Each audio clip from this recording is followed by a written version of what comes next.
चलो बुलावा आया है, माता ने बुलाया है।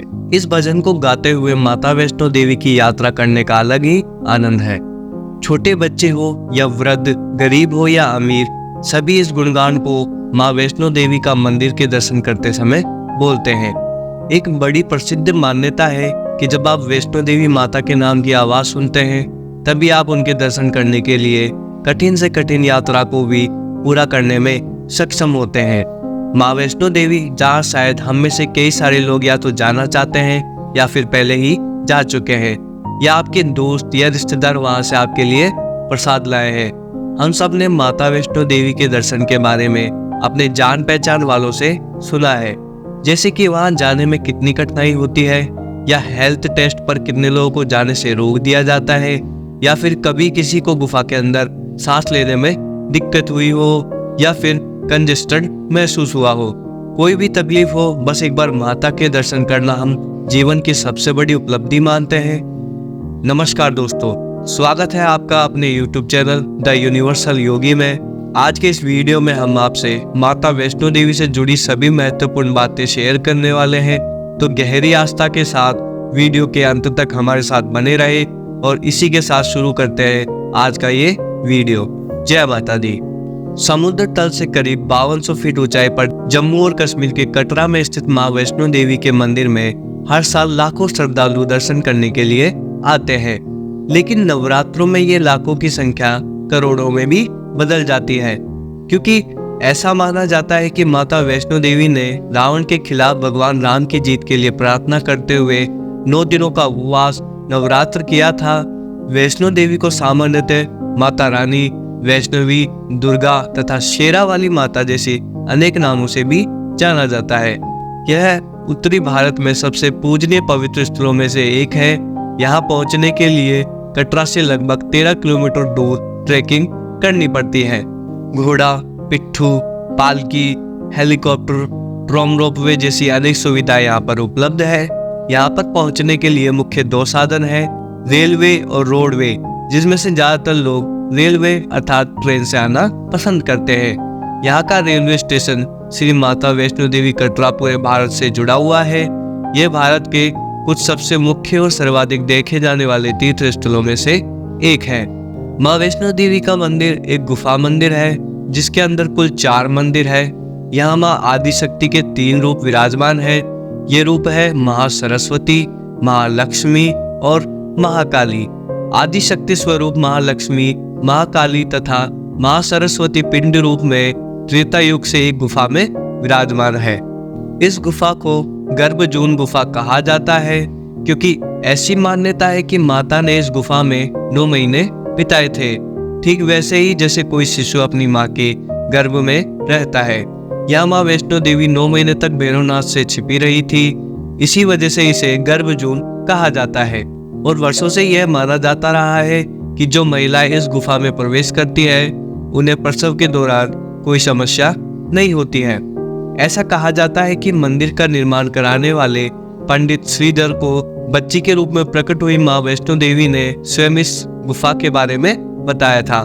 मान्यता अनुसार जिस स्थान पर माँ वैष्णो देवी ने भैरवनाथ का वध किया, वह स्थान भवन के नाम से प्रसिद्ध है। भैरवनाथ का वध करने पर उसका शीश भवन से 3 किलोमीटर दूर जिस स्थान पर गिरा, आज उस स्थान भैरव मंदिर के नाम से जाना जाता है।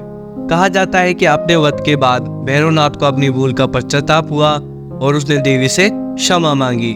मान्यता अनुसार वैष्णो देवी ने भैरवनाथ को वरदान देते हुए कहा कि मेरे दर्शन तब तक पूरे नहीं माने जाएंगे जब तक कोई भक्त मेरे बाद तुम्हारे दर्शन नहीं करेगा। भैरव बाबा का यह मंदिर वैष्णो देवी मंदिर से 3 किलोमीटर दूरी पर स्थित है। मंदिर को दुर्गा को समर्पित 108 महाशक्ति पीठों में से एक के रूप में मान्यता प्राप्त है, जिन्हें वैष्णो देवी के रूप में पूजा जाता है।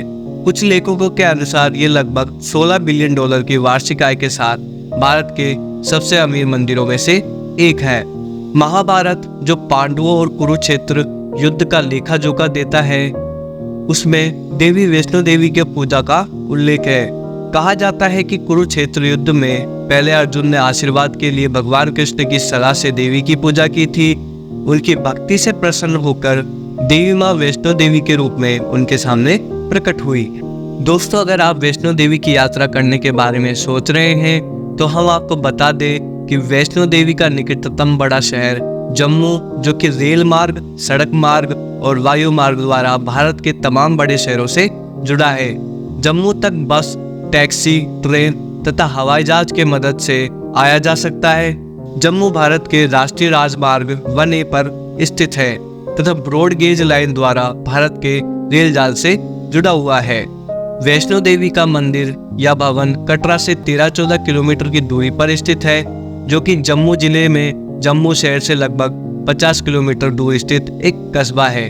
मंदिर तक जाने की यात्रा इसी कस्बे से शुरू होती है।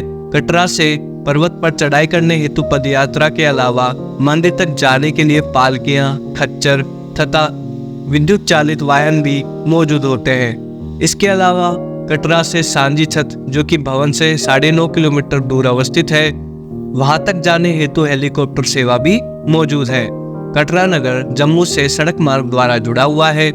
पूर्वतः रेलवे की मदद से केवल जम्मू तक पहुंच पाना संभव था, परंतु वर्ष 2024 में कटरा को जम्मू बारामूला रेल मार्ग से श्री माता वैष्णो देवी कटरा रेलवे स्टेशन के जरिए जोड़ दिया गया, जिसके बाद सीधे कटरा तक रेल मार्ग द्वारा पहुंच पाना संभव है। गर्मियों में तीर्थ यात्रियों की संख्या में अचानक वृद्धि के मद्देनजर अक्सर रेलवे द्वारा प्रति वर्ष दिल्ली से कटरा के लिए विशेष ट्रेन भी चलाई जाती हैं। दोस्तों, वैष्णो देवी की यात्रा से आप न सिर्फ वैष्णो देवी के दर्शन कर सकते हैं, बल्कि कटरा व जम्मू के नजदीक कई दर्शनीय स्थल व हिल स्टेशन हैं, जहां जाकर आप जम्मू की ठंडी हसीन वादियों का लुत्फ उठा सकते हैं। जम्मू में अमर महल, बहु fort, Mansar lake, Raghunath temple आदि देखने लायक स्थान है। जम्मू से लगभग 112 किलोमीटर दूर पर पटनी टॉप एक प्रसिद्ध हिल स्टेशन है। सर्दियों में यहाँ आप स्नोफॉल का भी मजा ले सकते हैं। कटरा के नजदीक शिवखोरी, झज्जर कोटली, सरासर, बाबा दरसार, मानतलाई, कूट, बटोट और कटरा में देवी माता का प्राचीन मंदिर भी यहीं स्थित है। इसके अलावा आदि कई दर्शनीय स्थल है। फ्रेंड्स, इस वीडियो में हमने वैष्णो देवी से जुड़ी महत्वपूर्ण जानकारी देने का प्रयास किया है, लेकिन फिर भी यदि आपके मन में कोई सवाल है या आप अपने अनुभव साझा करना चाहते हैं तो कृपया नीचे टिप्पणी बॉक्स में हमसे साझा करें। हमें आपके विचार और प्रतिक्रियाएं जानने में बड़ा आनंद होगा। अगर आपको हमारा वीडियो पसंद आया है तो कृपया लाइक, शेयर, कमेंट्स और हमारे चैनल को सब्सक्राइब करना ना भूलें। इस अद्भुत यात्रा को साझा करने के लिए धन्यवाद और हम आपसे मिलेंगे अगले वीडियो में। जय माता दी।